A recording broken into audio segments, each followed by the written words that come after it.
Dans cette nouvelle vidéo, on va parler de tout ce qui est nouveauté de D5 Render. Donc, je fais une nouvelle mise à jour pour apporter beaucoup de correctifs, pour apporter encore beaucoup de détails au moteur de rendu. Donc, si tu aimes tout ce que je fais, tout ce que moi je te demande, n'oublie pas de t'abonner, d'activer la cloche de notification pour ne pas rater les prochaines vidéos que je vais réaliser. Si tu veux te former, actuellement, toutes les formations que je donne se passent sur Zoom. C'est-à-dire en vidéoconférence. Tu as Zoom, je Zoom, tu as la machine qui est capable de pouvoir utiliser V-Ray et SketchUp. Tu as aussi la connexion Internet et en fonction de ça, si tout est OK, on prend un rendez-vous et on commence à réaliser la formation ensemble. Je vais te former du début jusqu'à la fin. Donc la formation, il y a le patch complet. Quand je dis le patch complet, il y a des gens qui veulent la formation SketchUp, V-Ray jusqu'à finir dans Photoshop. Et aussi faire l'animation et autres. Il y a des gens qui veulent aussi uniquement comprendre V-Ray. Donc ça dépend de ton choix, ça dépend de ce que tu veux. Tu as tous mes coordonnées en description si tu veux vraiment te former. Et voilà, et c'est ce qui va t'aider à pouvoir booster ta carrière. Et ça va t'aider aussi à pouvoir vendre aussi tes rendus à des personnes. Donc, on va aller directement sur tout ce qui est nouveauté de D5 Render. On va pas prendre le temps de lire tout ça. On va revenir là-dessus parce qu'il y a vraiment beaucoup de choses. On va aller à l'essentiel. Voilà. Donc, on va descendre tout doucement. Au niveau des correctifs, ils ont corrigé vraiment beaucoup de choses. On va prendre le temps de descendre, ce qui va beaucoup nous intéresser. Le numéro 1, présentation détaillée de certaines fonctionnalités. Voilà, présentation détaillée de certaines fonctionnalités. Le rendu caustique. Donc, tout ce qui est caustique, c'est quoi? Ajouter de l'effet caustique pour mieux simuler la réfraction et la diffusion de la lumière dans le monde réel. Caustique, lorsque la lumière traverse un objet transparent, l'irrégularité de la surface de l'objet provoque un reflet non parallèle à la lumière, ce qui entraîne un reflet diffusé et une dispersion des photons sur la surface de projection. Peut-être que je lis tout ça, bon, ça te paraît un peu bizarre. On va aller rapidement dans la vidéo de D5 Render et vous allez voir. On va aller un peu juste derrière. Voilà, un peu juste ici. Et on va lancer caustique. Donc on le prend aussi pour pouvoir aussi configurer tout ce qui est piscine et tout ce qui est reflet et autres. Vous voyez, c'est très intéressant au niveau de l'eau. Même pas forcément ça. C'est quelque chose qui est vraiment très très intéressant. Donc je coupe, on continue. Lorsque je vais venir dans V-Ray ici on parle de D5 Render, mais vous allez voir que dans le paramétrage de V-Ray, tout ce qui est Global Illumination, ici on a caustique. Voilà, vous voyez, il est là, caustique. C'est vraiment une fonctionnalité qui est hyper intéressante. Juste ici, caustique, là, juste ici. Donc, dans les formations très poussées, je te montre comment configurer avec une explication très très approfondie. Voilà. Et ça va te permettre aussi, lorsque tu vas réaliser des petits rendus, j'ai réalisé des rendus ici, vous allez voir tout ce qui est caustique. Ça nous aide aussi à pouvoir faire tout ce qui est configuration des piscines, le reflet et autres, la réfraction, tout ça, de manière très intéressante. Et aussi, vous allez voir aussi ce rendu que j'ai réalisé, regardez, qui est vraiment très très aussi intéressant. Donc, on va continuer rapidement. Voilà, on continue tout doucement. Donc, la première partie qu'ils ont amélioré, qu'ils ont corrigé, tout ce qui est caustique. On va juste descendre, on continue. On va prendre le temps de continuer, on va pas prendre le temps de lire tous ces éléments. On voit 2. Rendu D5 Render, SR Beta. D5 Render, c'est-à-dire D5 Render Super Résolution. Vous voyez, c'est ce que ça signifie. SR, ça signifie Super Résolution. L'algorithme de super résolution développé par D5 Render est basé sur un algorithme de génération d'images de super résolution de réseau neural et combiné avec des cartes de caractéristiques de rendu multicanal. Il accélère considérablement le rendu des images. Activez-le dans Préférences, Widget, et lorsque la résolution d'image est de, on va dire 1440 x 1440, D5 Render Super sera activé. Donc vous voyez, c'est précisé ici au niveau de la résolution de l'image. Donc on descend juste ici. Remarque, actuellement l'exportation au format EXR n'est pas pris en charge. Cette fonctionnalité n'est pas encore prise en charge par les cartes graphiques de série Intel et AMD. Donc si tu as une carte graphique de série Intel et AMD, la fonctionnalité EXR n'est pas encore disponible pour toi. Donc peut-être que tu vas me demander. Donc ici vous voyez, tout est vraiment très bien précisé. Bien que l'activation de D5 Render Super accélère le rendu de l'image, certains détails peuvent être perdus en même temps. Veuillez utiliser cette fonctionnalité en fonction de vos besoins. Vous voyez. Donc c'est pas parce que tu vois ça ici, tu vas vouloir utiliser ça tous les jours. Non, non, non. En fonction, si tu penses que c'est essentiel pour toi, tu l'actives. Voilà, donc on va revenir juste ici. Donc ils ont dit pour pouvoir activer cette fonctionnalité, on va dans Préférences générales, Widget, automatiquement vous allez voir ici avec une résolution de 440 fois 1440. Et en ce moment, tu vas pouvoir utiliser cette fonctionnalité. 3. On va descendre. Affichage de la forme de la source de lumière. Dans le paramètre de lumière, vous pouvez choisir d'afficher ou non la forme de la source de lumière. Donc, c'est ce qu'on vous montre juste là. Une option qu'ils ont aussi optimisée. Donc, tout ce qui est paramétrage basique et autres, regardez juste ici. Je vais essayer d'agrandir l'image si je peux. Voilà, vous allez voir. On va prendre le temps de bien regarder. Vous allez voir juste là. Tout est là. Show Light Shaper, tout est ici. Voilà. Donc, je vais essayer de couper. Ferme aussi ça, je descends juste un peu là. Voilà. Et en fonction de ça, on va poursuivre au niveau de tout ce qui est nouveauté. On descend. IG. Optimiser. IG, c'est quoi? C'est Global Illumination. Ça, c'est très très important lorsque vous réalisez un rendu. Lorsque vous allez réaliser un rendu dans n'importe quel moteur de rendu, vous allez avoir besoin de ces éléments. Je pense que je peux vous montrer ça ici. Voilà. Dans ce projet-là, vous allez avoir besoin de ces éléments. On va venir voilà, juste ici dans la chambre. Et vous allez voir tout ce qui est Global Illumination là. Tout ce qui est Global Illumination, ça va vraiment vous aider à pouvoir optimiser de manière générale votre rendu lorsque vous allez envoyer votre élément dans Photoshop pour faire tout ce qui est post-production. Donc ici, vous voyez, ils l'ont optimisé pour la végétation. L'éclairage global a été encore optimisé pour les meilleurs effets sur les plantes, avec des détails plus riches et plus clairs dans les parties sombres. Donc, le Global Illumination, c'est très très important. C'est pas forcément pour la végétation, pour ton rendu de manière générale. Donc, on va descendre ici. Ici, je pense qu'ils ont fait même un test pour nous expliquer ça. Regardez juste ici. Le 2.4, le Global Illumination n'était pas aussi trop détaillé. Vous voyez, ici, comme dans le je vais essayer de bouger un peu mon truc pour le mettre un peu juste ici pour le moment. Dans le 2.5, la nouvelle version, vous voyez ici, ils ont optimisé. Donc, vous voyez la différence, elle est là. Au niveau de tout ce qui est végétation, ça se voit juste ici. Voilà. Donc, je vais prendre le temps de faire ça et on va poursuivre avec l'explication. Voilà. Donc, je replace encore ma caméra tout doucement. Donc, on descend.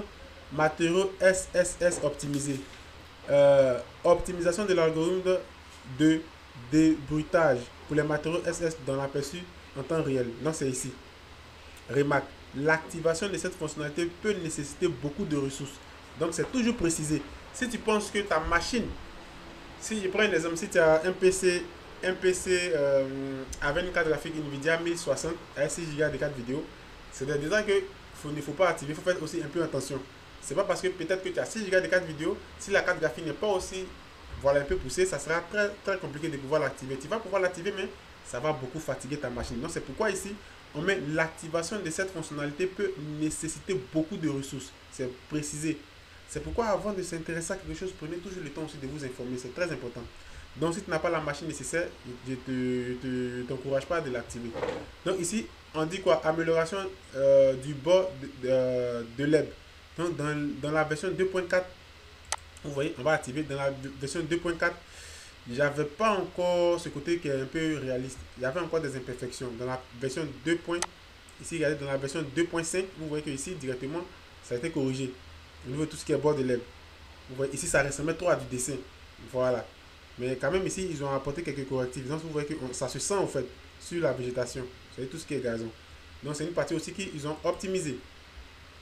Donc, on dit amélioration de la clarté des images avec la résolution supérieure à 2K. La clarté des images avec une résolution supérieure à 2K a été considérablement améliorée. Fonctionnalité et optimisation. Voilà, donc c'est ce qu'on te donne juste ici.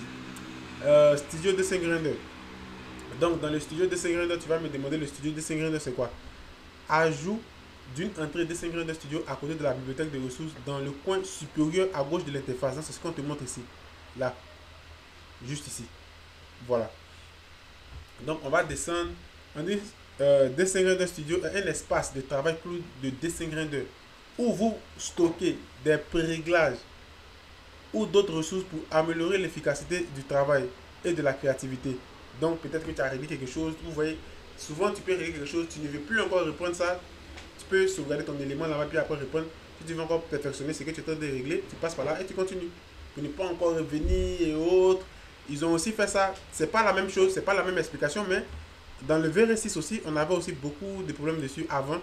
au niveau de, c'est-à-dire avant lorsqu'on lançait un rendu, que tu coupais ton rendu, tu étais obligé de reprendre encore le rendu du début jusqu'à la fin. Donc ça, c'était vraiment une perte de temps. C'est dans cette optique là aussi, ils ont ajouté une fonctionnalité qui est très importante aussi, Resumable Rendering, qui te permet de faire quoi? Quand tu configures quand tu utilises cette fonctionnalité, où tu laisses ton rendu, où tu as laissé ton rendu, lorsque tu vas relancer le rendu va commencer à partir de là et continuer. C'est-à-dire tu as lancé un rendu et ton rendu est arrivé à 50%. Vous voyez? Et tu as coupé le rendu. Quand tu vas venir relancer le rendu, ton rendu va répondre à partir de 50% et hop, continuer. Donc ça, c'est une très bonne fonctionnalité.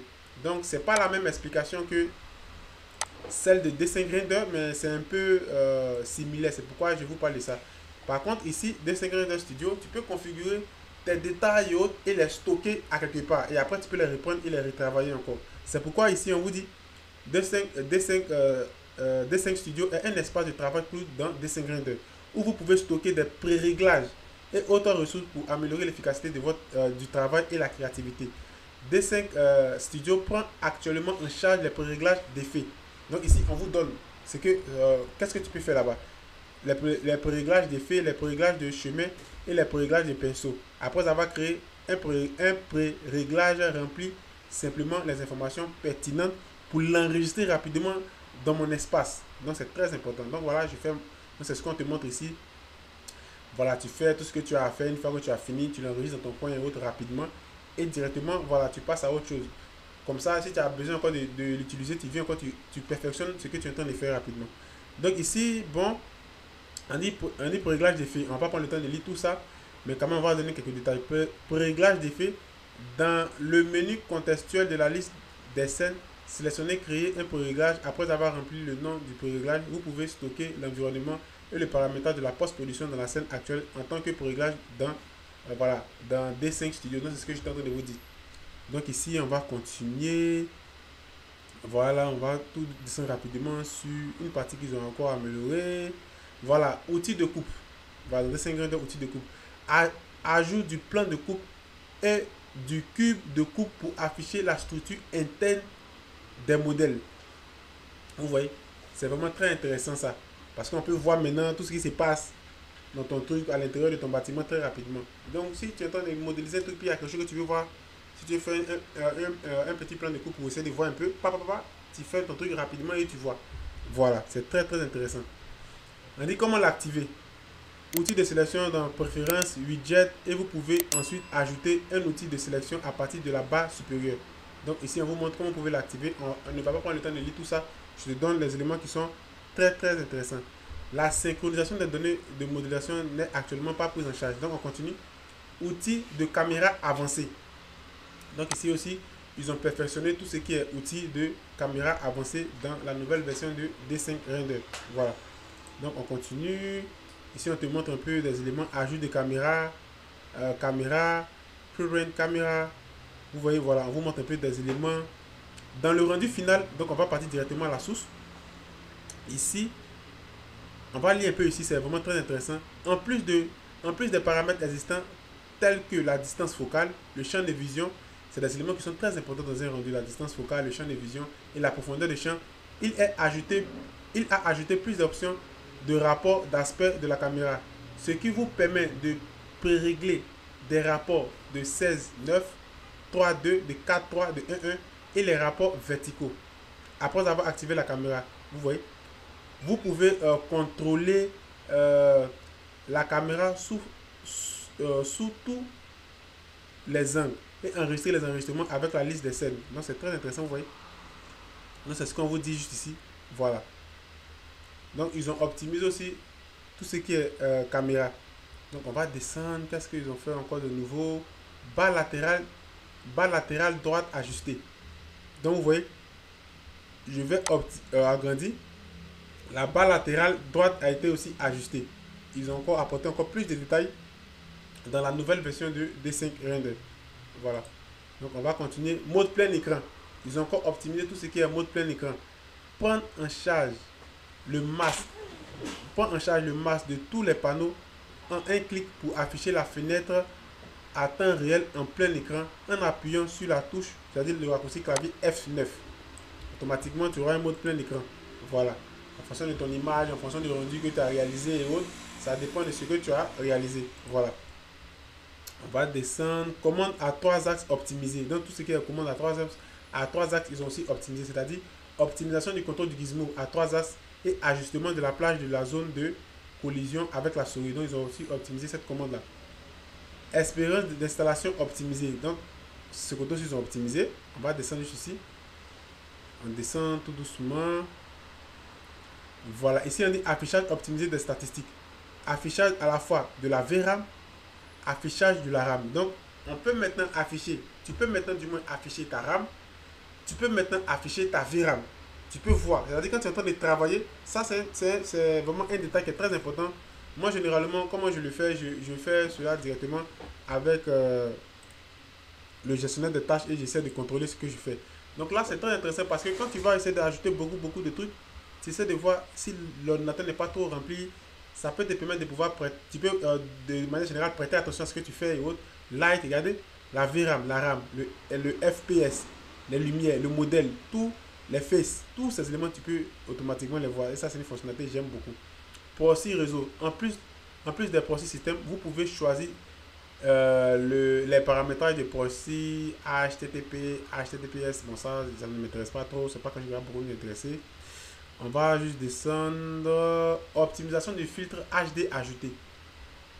Donc ici, on dit quoi? Une nouvelle optimisation du filtre HD a été ajoutée à la bibliothèque ressources pour trouver rapidement des modèles appropriés placés près de la caméra. Donc vous voyez, D5 Assist. Voilà tous ces éléments qu'ils ont optimisés. Classification des matériaux ajustés. Donc la classification des matériaux, ils ont aussi ajusté tous ces petits détails là. Donc c'est vraiment aussi très intéressant aussi sur ce côté là aussi. Voilà. Huitième, effet optimisé de certaines plantes. Donc optimisation de la forme, des matériaux et des effets dynamiques de 43 plantes dont on va essayer de donner le nom de toutes ces plantes là. Moi je vais pas prendre le temps de lire tout ça. Voilà. Voilà, on dit mouvement optimisé de certains personnages dynamiques. Donc ça aussi, ils ont optimisé. Donc aussi au niveau de quoi, ça c'est la synchronisation de D5 non pas de D5 de SketchUp à D5 donc c'est un petit plugin on utilise presque partout. Je vais remonter, c'est ça. Vous allez voir ça ici, quand je fais ça, hop, vous allez voir la synchronisation, elle se réalise de manière simultanée. Vous voyez ici, c'est de ça qu'ils sont en train de vous parler juste vers le bas. Vous voyez la synchronisation, c'est vraiment très intéressant. Ils ont beaucoup misé aussi là-dessus. Parce que c'est un détail qui est très intéressant. Pourquoi? Parce que si tu arrives à faire cette bonne synchronisation, lorsque tu vas apporter une modification dans, comment je vais dire ça, dans SketchUp, automatiquement ça s'applique. C'est pareil aussi dans Lumion. De 5 aussi. Au niveau de la nouvelle version, ils ont beaucoup travaillé aussi là-dessus. Voilà. Donc on va prendre le temps de descendre pour voir s'il n'y a pas d'autres éléments encore. Prendre le temps, on a déjà vu ça, la synchronisation. On va aller juste vers le bas, la synchronisation, oui. On dit paramètres de restauration de 3D Max Light. Ils ont aussi optimisé tous ces petits détails là. Et voilà. Donc à partir de là maintenant, de manière générale, on a fait un tour de manière rapide sur tout ce qui est optimisation de D5 Render. C'est vraiment un très bon moteur de rendu qui concurrence vraiment à fond actuellement tous les moteurs de rendu. Donc ça pousse aussi les autres moteurs de rendu à pouvoir vraiment travailler avec D5 Render. Donc si tu as aimé ma vidéo, tout ce que moi je te demande, n'oublie pas de t'abonner, d'activer la cloche de notification pour ne pas rater les prochaines vidéos. Si tu veux te former, c'est le moment de prendre la formation. Ça va te permettre de pouvoir aller très vite, ça va te permettre de pouvoir booster ta carrière et de pouvoir concurrencer le marché, vendre tes rendus et montrer tes projets à des clients. Donc sur ce, je t'ai tous mes coordonnées en description. Je te dis à la prochaine vidéo. Ciao.